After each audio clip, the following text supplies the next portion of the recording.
સુરતના ઉધનામાં સફાઈ મશીન ખાડામાં ફસાઈ ગયું। ઉધના સાઉથ ઝોન નજીક ખાડીની ઘટના જેમાં પ્રી મોન્સૂન કામગીરી દરમિયાન મશીન જ ત્યાં ફસાઈ ગયું।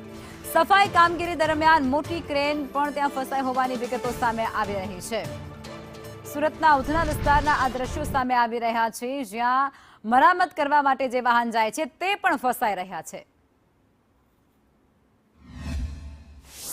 સુરતની ઉધના ખાડીમાં પ્રી મોન્સૂનની કામગીરી દરમિયાન ક્રેન છે તે પાણીની અંદર ડૂબી છે। જોઈ શકાય છે કે અત્યારે આ ક્રેન છે તે કચરો સાફ કરી રહી હતી, તે અચાનક જ પાણીનું જળસ્તર વધતા અંદર પાણીની અંદર ગરકાવ થઈ ગઈ છે। જ્યારે બીજી ક્રેન બોલાવવામાં આવી હતી ત્યારે બીજી ક્રેન પણ ફસાઈ ગઈ હતી અને તેને હેમકેમ કાઢવામાં આવી છે।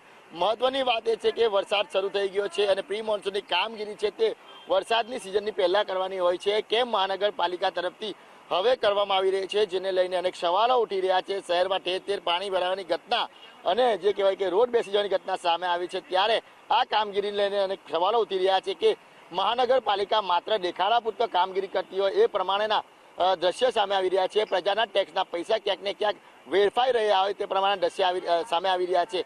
વાત કરીએ તો આ વખતે પહેલા વરસાદે જ સુરત મહાનગરપાલિકાની પ્રી મોન્સૂનની કામગીરીની પોલ ખોલી નાખી હતી, ત્યારે વધુ એક ઘટના સામે આવી છે। આ વખતે ક્રેન જે પાણીની અંદર ગરકાવ થવાની ઘટના સામે આવી છે। હેમકેમ રીતે જે ક્રેન ચાલક છે તેને બહાર કાઢવામાં આવ્યો હતો અને તમામ જે લોકો છે તેને અત્યારે બહાર કાઢી નાખવાની છે। મહત્વની વાત એ છે કે આ ક્રેન ફસાતા અનેક સવાલો ઉઠી રહ્યા છે, કારણ કે જ્યારે આ વરસાદ શરૂ થયો છે અને ખાડીની અંદર જેનું જળસ્તર છે તે વધી રહ્યું છે અને તે દરમિયાન આ કામગીરી કરતા અનેક સવાલો ઉઠી રહ્યા છે। કેમેરા પર્સન અજીત પટેલ સાથે મનીષ પરમાર, સંદેશ ન્યૂઝ, સુરત।